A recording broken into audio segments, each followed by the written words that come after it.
Today's Monday, January 6th. This is the 1976 Cadillac Eldorado Smog pump. This unit was completely seized.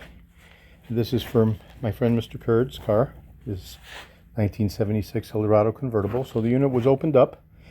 The two reciprocating baffle impellers were remachined. The entire unit was cleaned. The primary bearing was changed in the front, and everything lubricated, as well as the valve was cleaned out. And now the unit spins, and we can hear the functioning of the impellers oscillating and reciprocating, and the pulley is moving freely, and we can hear the pumping sound, which is consistent with how these units work. Okay, so what you can do is, if you have a free spinning Smog pump and if you hear the pumping sound, which is the reciprocating Bakelite baffles that function as impellers, then you have a working unit. If the unit is seized, obviously it's not working. If you don't hear the pumping sound, it's not working. So this unit was rebuilt.